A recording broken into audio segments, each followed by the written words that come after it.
Oh, we'll run through these. This will be quicker than when we do all 32 teams. Nope, doing 60 players takes just as long, if not longer. Number 15, who do you have for your tight end? So to stay in, I'm laughing, and it's our guy, so I got to cheese a little bit more. At least we've made it's such a fun name. How could he not be your guy? Truly, like if he's not your guy, reevaluate yourself. We got Chig Okonkwo right here at number 15, and yes, let me be clear.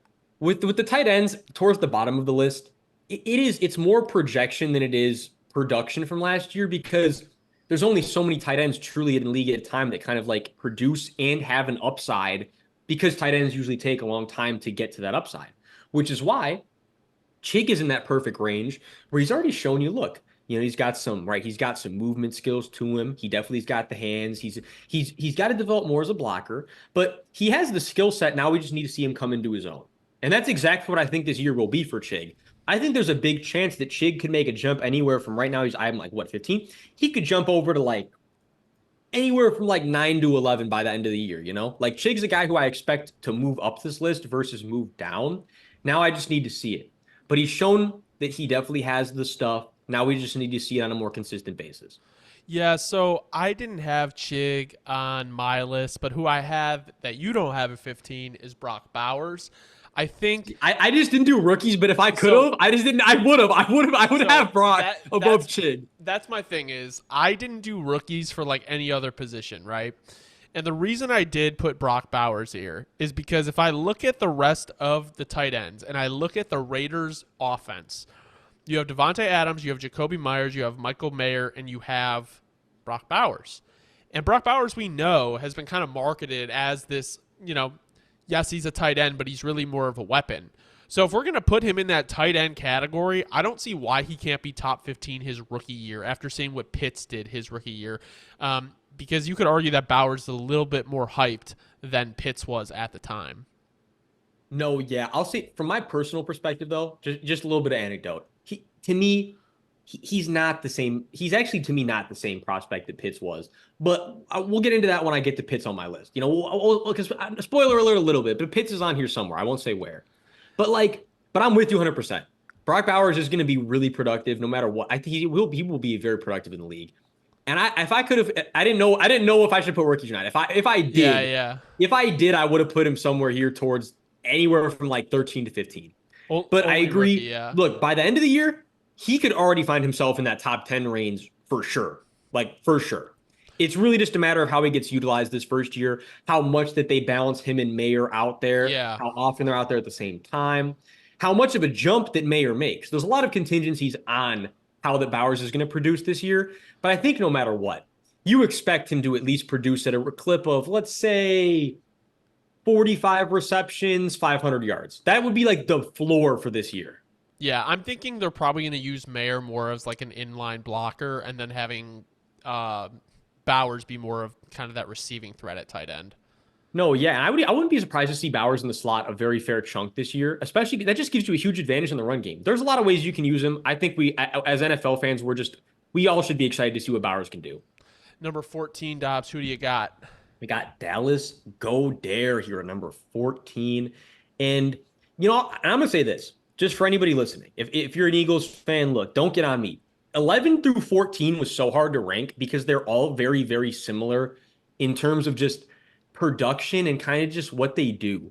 However, I'll give Goedert a little bit of a jump on one skill that he has that I don't think these other guys are as good in is, look, Dallas Goedert is kind of like, just from a pure size perspective and everything, he's definitely a bit better of a blocker than the guys I have above him. He's just, not to say getting older, but I feel like he's maybe more reached the ceiling versus the other guys. It's kind of like, maybe they still have a little bit more ceiling to tap into. But nonetheless, Dallas Goedert is surely a top 15 tight end in the league. He is, like Philly Film Room said, shout out to Philly again. He was saying, he basically, wide receiver 3 on the Eagles right now. It's like, well, that's Dallas Goedert. He only plays tight end. So the reality is, productive player, trustable player, in a crowded offense, but a big part of what they do nonetheless. Yeah, I mean, I have Goedert at 12, and I think that has to do with the fact of I think he can be a better weapon in this new offense. And I also do think that if he can stay healthy, he is definitely one of the better tight ends in the league. I mean, he hasn't, he in 2021 he played 15 games, but he has never played a full season outside of his rookie year, where he played 16. That was before the schedule switched to 17. But he has got 800 yards, 700 yards, 600 yards. Like, he has been able to be productive in that offense, and I'm very interested to see what he does this year in the Kellen Moore offense. But like you said, he is basically a wide receiver 3, especially after Devontae Parker retired. So, with that being said, shouts to Devontae, man. Shouts to Devontae. I have Dallas at 12. Who do you have at 13? All right, at 13, I have got Dalton Schultz right here. And like you've said, we already addressed this multiple times in the past. But we owed Dalton a bit of an apology because everybody, not everybody, but a lot of people are saying, like, when he first left the Cowboys, it was like, whoa, like the Cowboys to Texans. Like, I don't know, like, is that really what you want to do for your career? No. It turns out that was exactly what he wanted to do for his career, and he made the right decision. Like, he went from being already productive to still being very productive for a tight end, and he's in an offense that still is right where they're still on the upturn. It's just, did he kind of peak out that ceiling already? And is he kind of like where I think he'll probably just stay at? Probably. He could meet those words, but kind of similar to Goddard. It's just like productive tight end, big part of what they're going to do on offense. When he's out there, he's very valuable. But I just think all the guys that I had above him, maybe there's just a bit more of a ceiling to tap into. But don't get me wrong. Nonetheless, very productive tight end. Definitely a huge part of what the Texans are doing and going to be doing going forward. So nothing to scoff at. Still a great, still good to be at spot 13. So I would actually have him higher if they did not make the offseason's additions that they did in, like, grabbing a Stephon Diggs. I think he could have actually built on his year last year, and I think he'll still be a good player for them. I think 13 is a good spot for him. I think he would be higher, maybe even at the 10 spot, if they didn't get Diggs, because I think of that relationship and rapport with Stroud would have grown. No, and don't get me wrong. He definitely could, like, he can meet those words. He could end up where all of a sudden, now that there's more guys getting more attention, maybe he's just open underneath a lot more often. He actually has the best year of his career. Very possible as well. That's a good point. At number 11, who do you have? Oh, wait, we have to. Oh, wait, I don't think we did 12. You did 12. My bad. 12. All right, so number 12, I have, one of my guys who I think, again, a big jump incoming. I think by the end of the year this year, going into next year, I can see him making a jump 5-6 spots up this list. But for right now, off of what I know from last year and what I saw from last year, I had to have him at 12. We got Dalton Kincaid. Been one of my guys since the beginning of last year's draft process.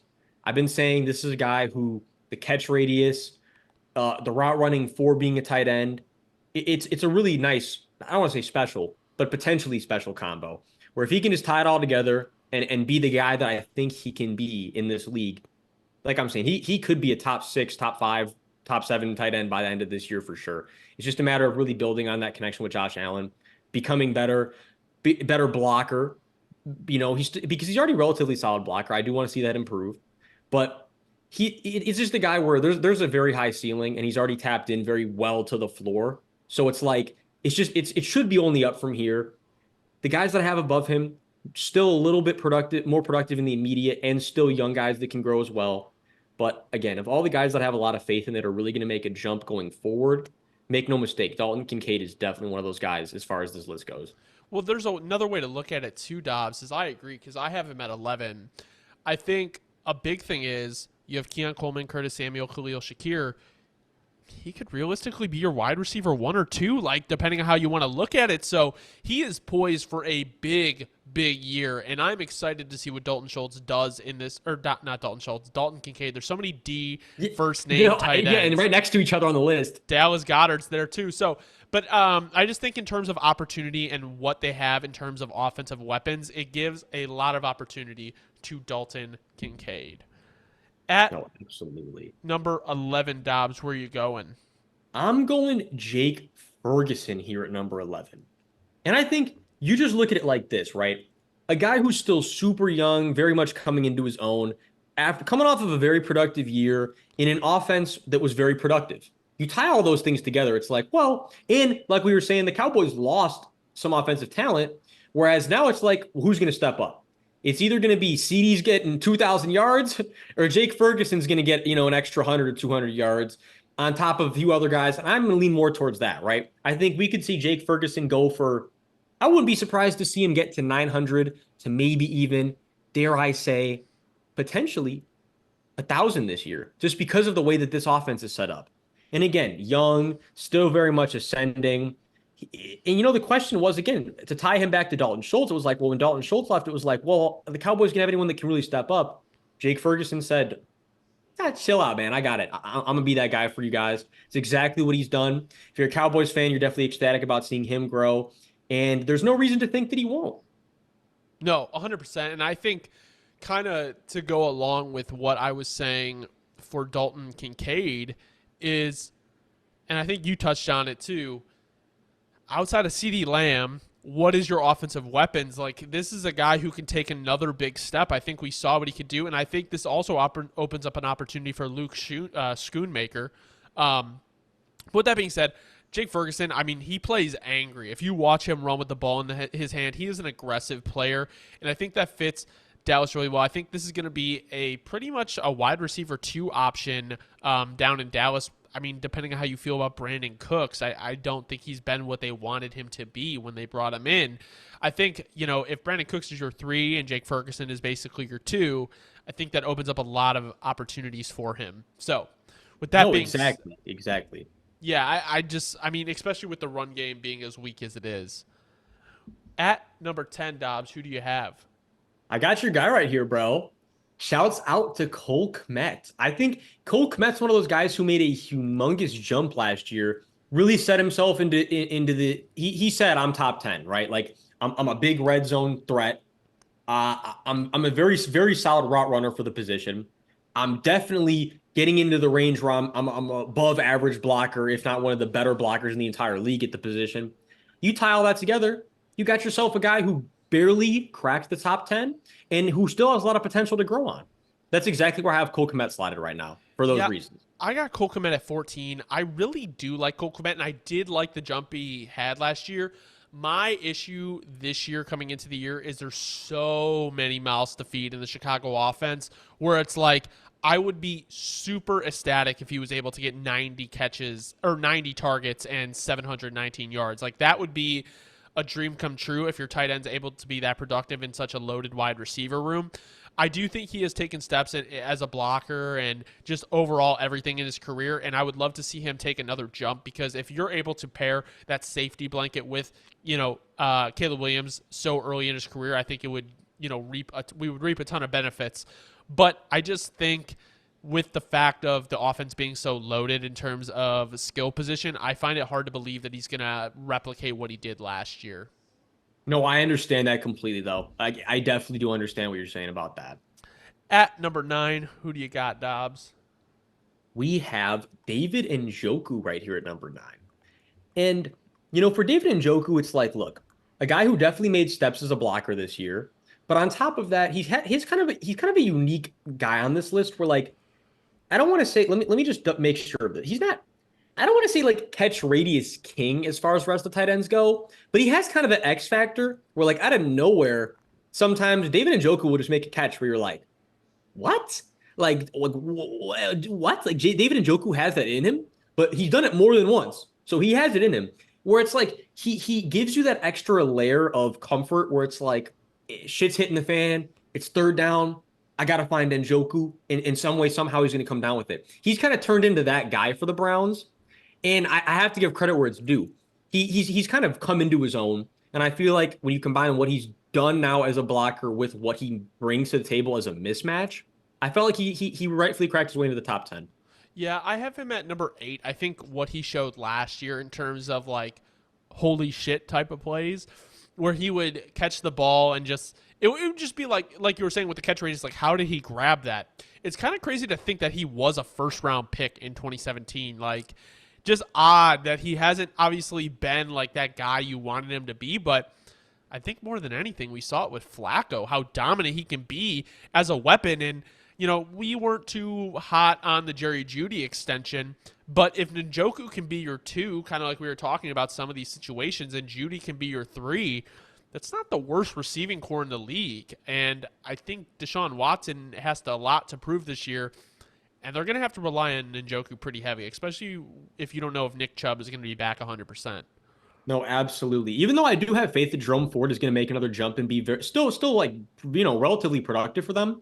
If Chubb doesn't come back that same, we know that offense is not at its full potential, and Njoku's going to have to make another leap this year if the Browns want to be a playoff team again. If Deshaun, there's a lot of contingencies. We won't even get into it. But the bottom line, as far as Njoku goes, is if Njoku makes a jump, there's a very good chance this team does get better.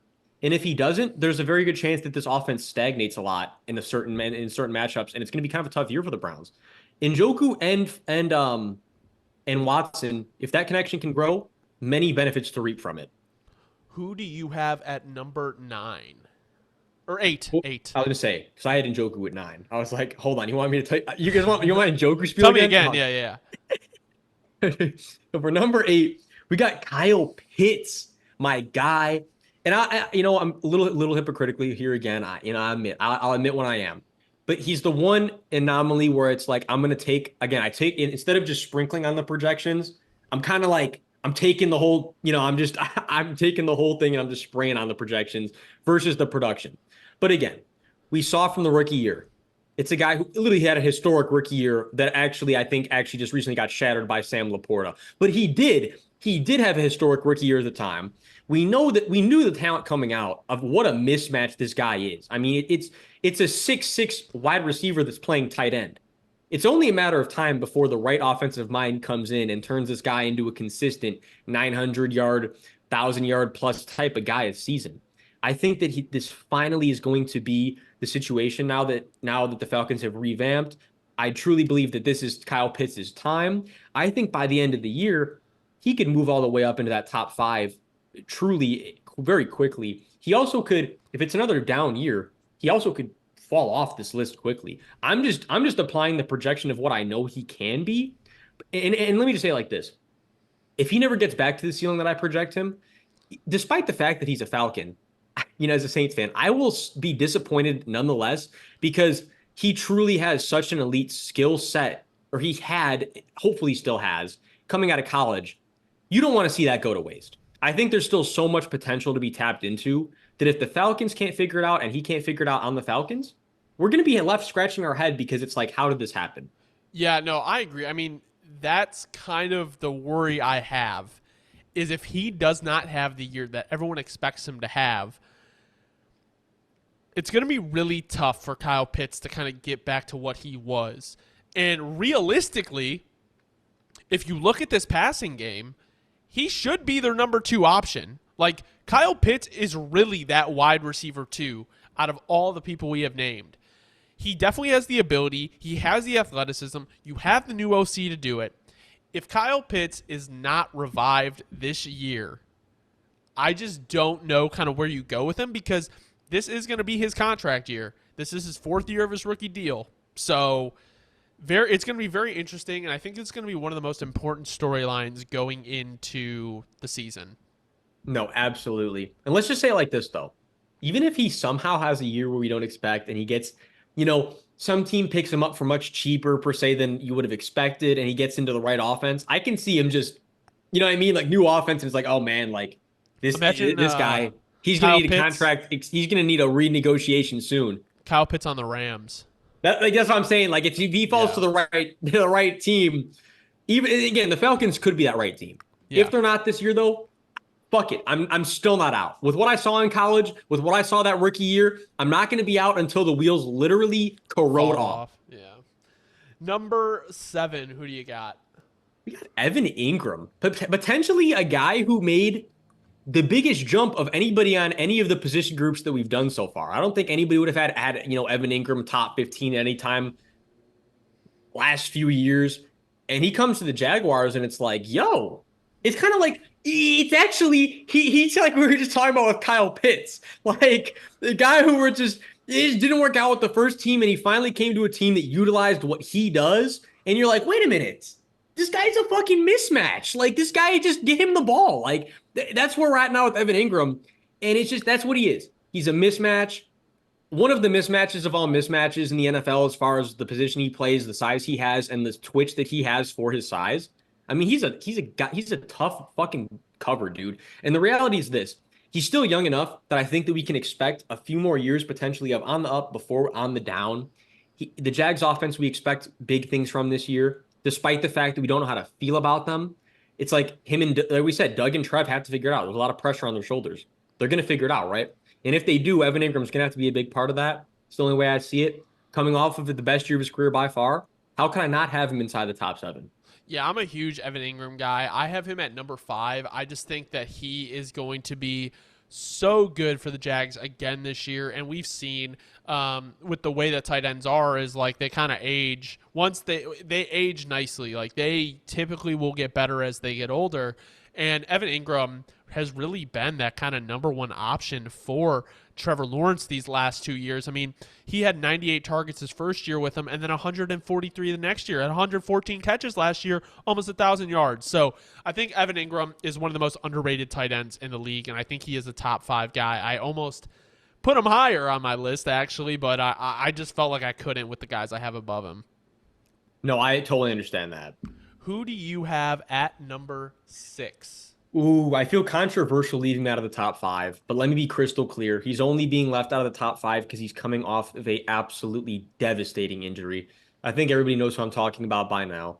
We have Mr. TJ Hawkinson right here at number 6.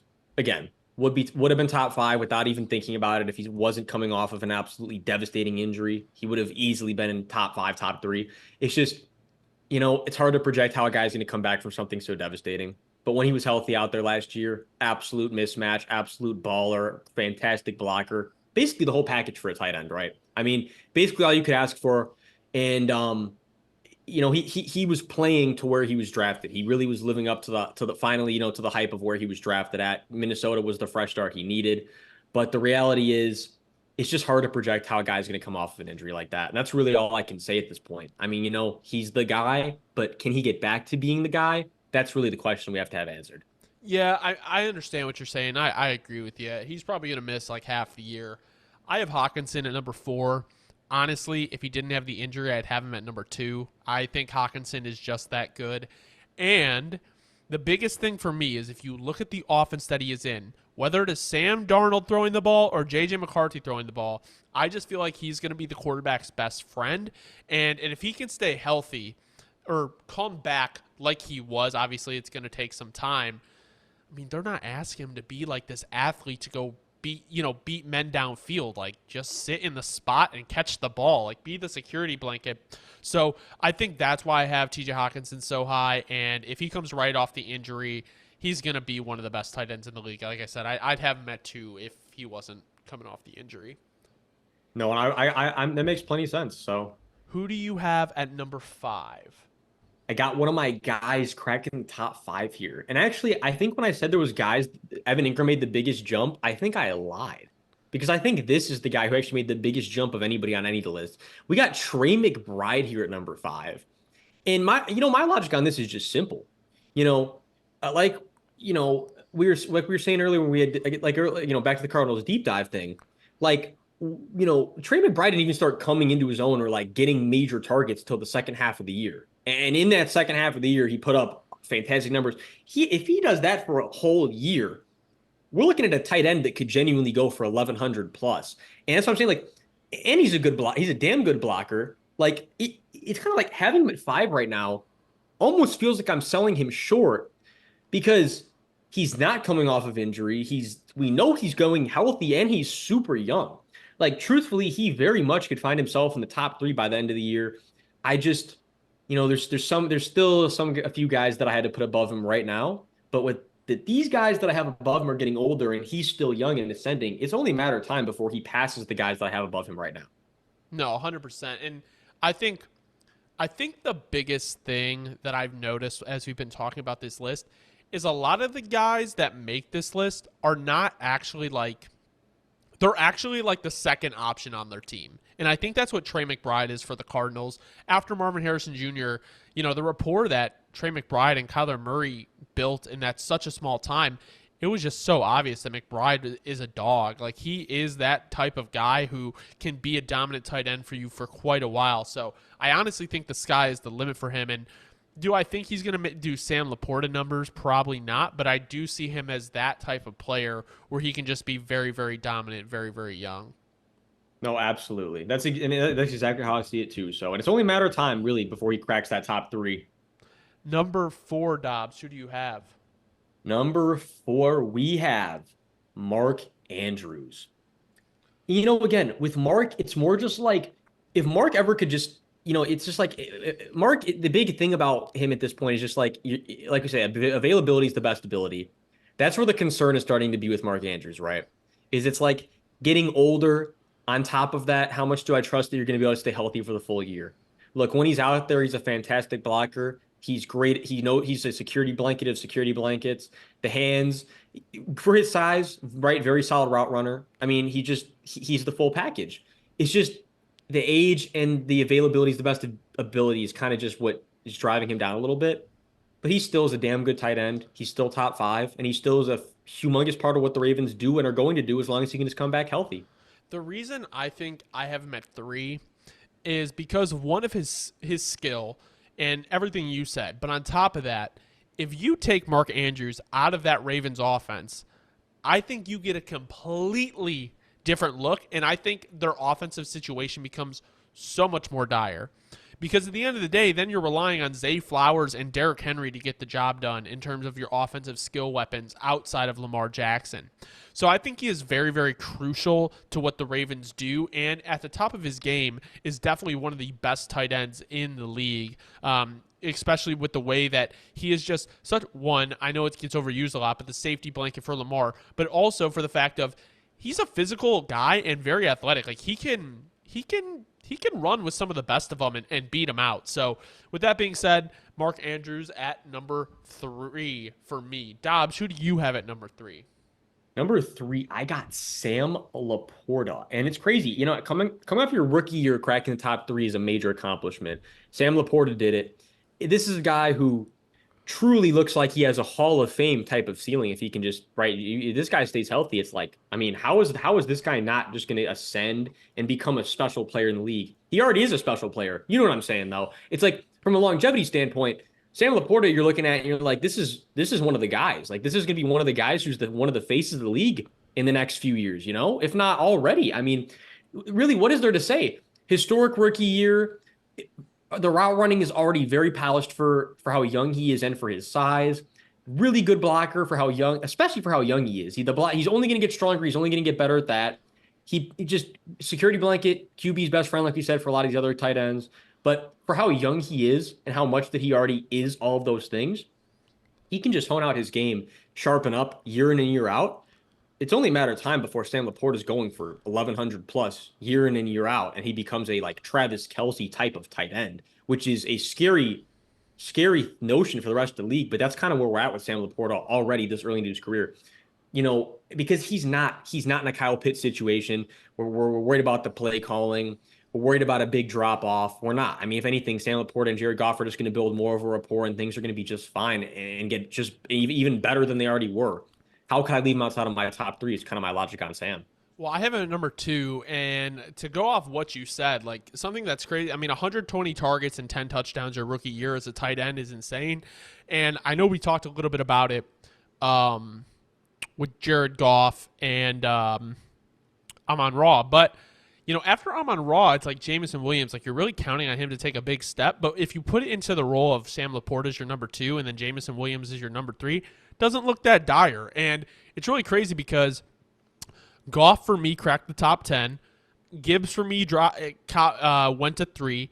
Laporta's at 2. Amon-Ra is at 6. Like, the Lions have a ton of talent on their offensive skill positions, and they have drafted really, really well outside of, obviously, Goff was a trade. But with that being said, the future for them is so, so bright. And Laporta, in my opinion, just watching the young tight ends, like, I've never been so amazed with what he was able to put on the field and how talented he was at getting open. It was really crazy to see. No, yeah, again, like, to your point, for the age he is, how crafty and how nuanced he already is.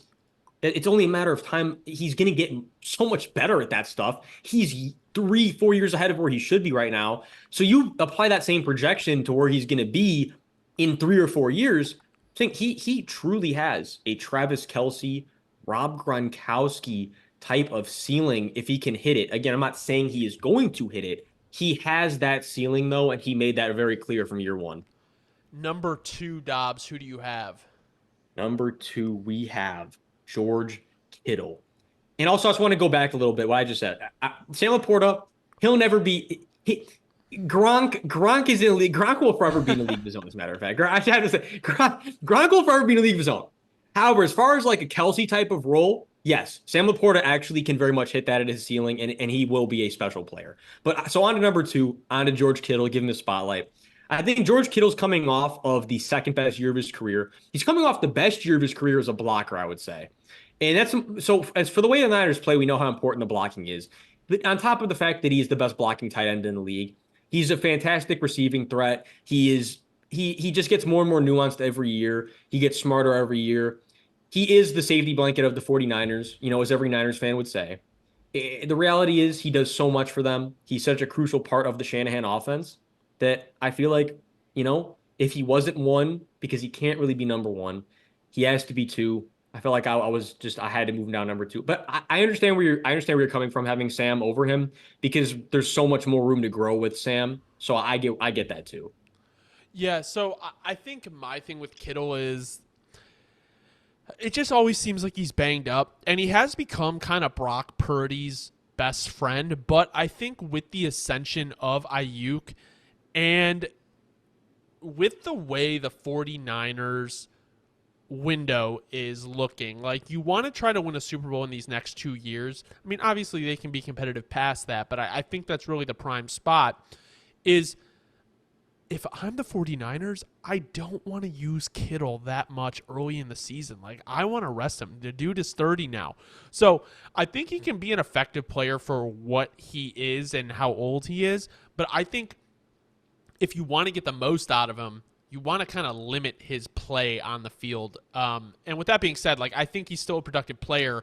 I just think the age and kind of the nagging injuries and I guess ascension of other talent on the offense kind of scares me a little bit going into the year.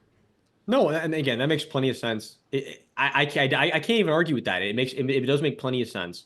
And again, he's either going to make a regression or he's going to stay the same. There's really not much room at this point for like, out of nowhere, he's going to have he's already had really good seasons. He had a really good season last year. It's just kind of like, he's either going to stay pretty much the same, maybe a little bit better than last year, or have a major downturn because of the age. So I get what you're saying. Finally, our 60th player we're going to talk about today, Travis Kelce at number 1 for both of us. Again, what is there to say? He has been so dominant for the last however many years. It's almost like it would be disrespectful to even think about putting him in a spot outside of 1. No, absolutely. Again, and yes, is he not the best blocker of any of the guys we've talked about today? Yeah, absolutely. He's definitely not. But does he do everything else much better than everyone else on this list, even though there are guys that do what he does very well? Yeah, absolutely. When you put it like that, there's just no way you can't have Travis Kelce number 1. The security blanket of all security blankets in the entire league, I would say at this point. Year in and year out, when you combine the last 5 years, he is the security blanket. And on top of that, he's so smart. He knows exactly where to be at all times. He's the best tight end in the league. There's no more to say than that. Even at his age, though, it's like I don't know how many guys I would take over him. Like right now, like maybe not Laporta if I'm like building a team, but I'd take him over Andrews. I'd take him over Kittle. Maybe not Hawk. Like, I don't know. I think the thing we have to consider too is though, it's also what drives him up so high is that him and Mahomes have a very special connection that no one else in the league has. Where like Travis Kelce will literally break the play call because him and Mahomes have such a good connection where it's like, yeah, I was supposed to run that, but Mahomes is going to see it the same way I see it. I'm going to just sit right here and I'm going to just get this touchdown. You know what I mean? Like he has a connection with his quarterback, unlike any other connection any other tight end has with their quarterback. Besides maybe, though, who I think can ascend to that level this year, Sam Laporta and Trey McBride could start really forming that same connection with their respective quarterbacks. But I'd say Kelsey's the only guy that really has it like that right now. 100%. Well, thank you guys so much for watching. This has been the top 15 rankings of all offensive skill positions in the NFL going into the 2024 NFL season. If you don't know ball and want to know ball, be sure to subscribe, leave a like, let us know in the comments who your top quarterback, running back, wide receiver, and tight end is going into the year. Thank you guys so much for watching. Have a great rest of your night.